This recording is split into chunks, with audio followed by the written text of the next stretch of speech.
What's up, everyone? I know that there may be some disagreement or maybe a little bit of hate about the comment or the description title of the video, but if you guys stay tuned long enough, I would like to show you guys why I believe that we don't have mental illnesses. And so the reason I made this video is because I truly believe that we are the greatest creations on this planet. And I believe that all of us have the gift of God, or whoever it is that I refer to, our creator. And so we all have the power of our creator inside of us, and we can create anything that we want in our physical lives. And so doing a deep dive over the last quite a few years or so into neuroplasticity and understanding the brain and how the brain works, I've really come to find out that we don't have a mental disorder, but we have a neurochemical miswiring. And so understanding this, it caused me to understand that we have the ability to rewire our brains and actually change our responses to whatever it is that we so-called mental disorder that we have. And so just understanding that through neuroplasticity, we have the ability to physically rewire our brain and create new neural pathways. And so I believe that our behavior is ultimately just a response to our external stimuli. And so whatever mental disorder that you say you have, whether it's anxiety, depression, personality disorder, all those are just formal responses to whatever external stimuli is in our environment, quote unquote triggers. And so understanding this, we can understand that we can change the way that we physically react to the triggers around us.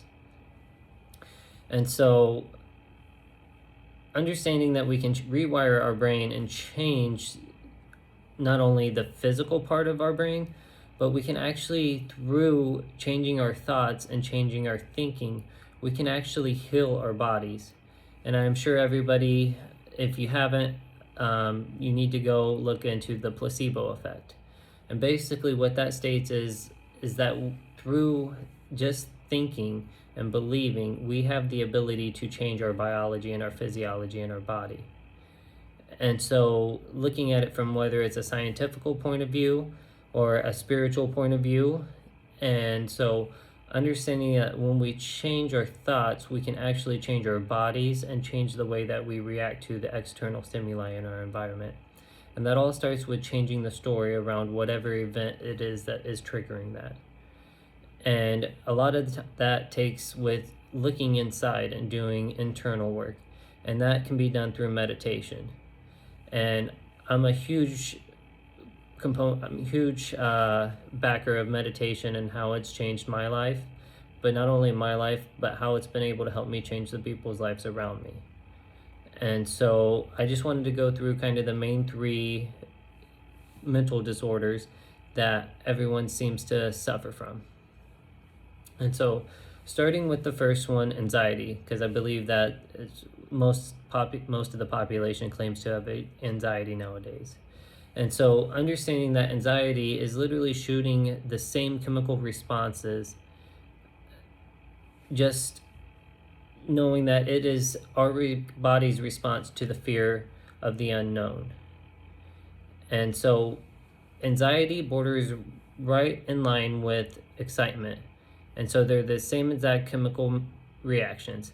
It's just the story that we are telling ourselves around whatever it is that the fear of the unknown. So I want to tell you to think a little bit back about when you were a kid in school, and maybe you were going on a field trip the next day, or you had some big day planned the next day, and so you weren't able to go to sleep because your mind was racing about all the things that could happen. Well, that was racing about all the good things that could possibly happen in that day. And so anxiety is literally doing the same exact thing, but it's just replaying the negative events that could possibly happen. So our mind likes to gravitate towards the negative things in our lives. And that all comes with what we're influencing it. Because we like to gravitate towards negativity. And that's because we're watching the news, we're watching whatever it is that we're feeding into our brains is influencing the thoughts that we're having on a daily basis. And so, one, you have to become aware of what external environments you're allowing to influence your internal environment. And so, until we can change the story around whatever external event is happening, then we won't be able to change the anxiety that we are experiencing. Because all that we have to do is just change that from anxiety and step over into an excitement. And they did a study that I remember, and I'm not sure which school, and I apologize, but we as humans have on average about 60,000 thoughts a day, and over half of those are negative repeating thoughts from the day before. And so compounding these negative thoughts in our bodies is what's creating the dis-ease and causing inflammation, disease, cancer, all these things that we suffer from. A lot of these can be prevented from our thinking. And so if we are willing to use a tool like meditation and look inside and figure out when it is that we started telling ourselves that story, because you have now maybe had some bad experiences, had some bad luck, and so now you've accrued this identity that these bad things always happen to you. And that doesn't have to be the case. When you start to change the story around it, because life doesn't happen to you, but it happens for you. And so when we can start to change our stories around the external events that happen in our lives, then we can really begin to start to change our lives in general. And so that is kind of my thought around anxiety. Moving over into depression, what for me that is, I don't believe depression can exist in my reality. And that's simply because I just understand that depression is feeling sad for just an extended amount of time, to an extent that we almost feel hopeless for a future. And so understanding that, thinking with the end in mind, one, I've heard this from Alex Hormozi. He talks about the veteran's mindset. I also work where I'm dealing with death a lot, and I deal with a lot of death, and so it causes me to think with the end in mind and what type of person I want to be, what type of body I want to have, what do I want to be known for when they're planning my funeral, and what it is that I was known for on this planet.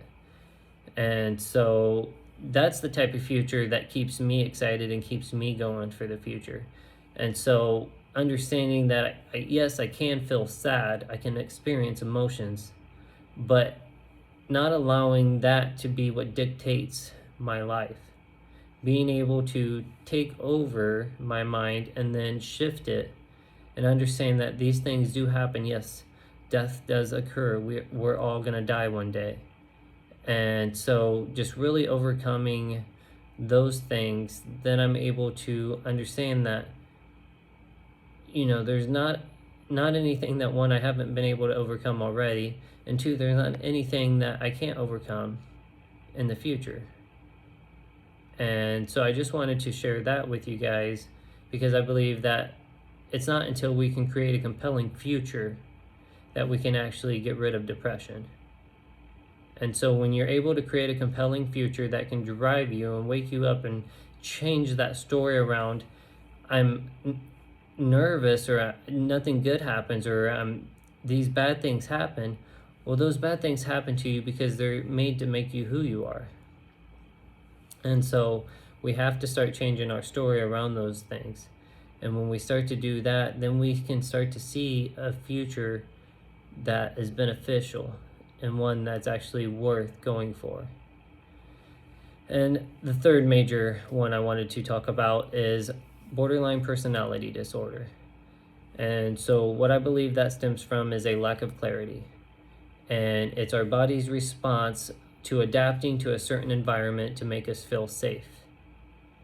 And so I believe somewhere in our younger ages, we were put into an environment where we had to shift our personality in order to feel safe in that environment, to fit in and belong.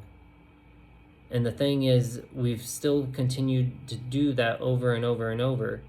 And so I believe the reason that we shift in our personalities is because we have lack of clarity in who we are and who we want to be. And so until we can get that clarity in who it is that we actually are, who it is that we want, then we stop feeling the need, then our body is at peace. And so then we're not feeling the need to have to shift or feel like we need to fit in or do these other things. Our body isn't going to take that unconscious response and feel like it needs to fit in if we've taken control over that. And I believe that the true leaders and the true great thinkers of this world understood one thing, and that's understanding that our mind and our bodies are connected. And so we can't do one without the other. See, I believe we are spiritual beings having a human experience, and this body is just the vessel that is housing that. And so we can't sit around and tell ourselves the story of, well, we're healthy, but then we do the opposite with our bodies and we sit on the couch and we're fat and lazy. It just doesn't work like that, because we'll never outrise our identity.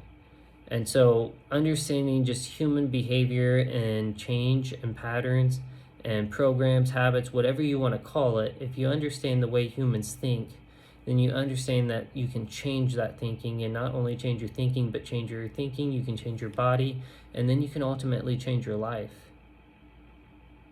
And so that was my message for today.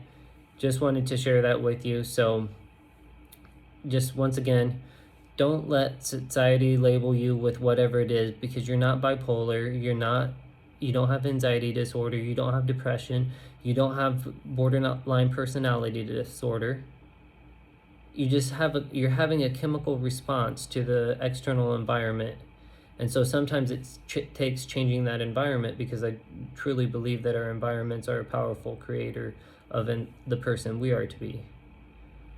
And so until we can understand what it is and take a look at our own triggers and actually take responsibility and accountability for being the ones that need to change our reactions to our external environments, then we can never change the way that life happens to us. Because as long as we're a victim to our habits and our thoughts, then we will be a victim to whatever external circumstances life throws at us. And so if you want to take control of your life, you have to take control of your thoughts. So thank you guys. Hope you guys have a great night.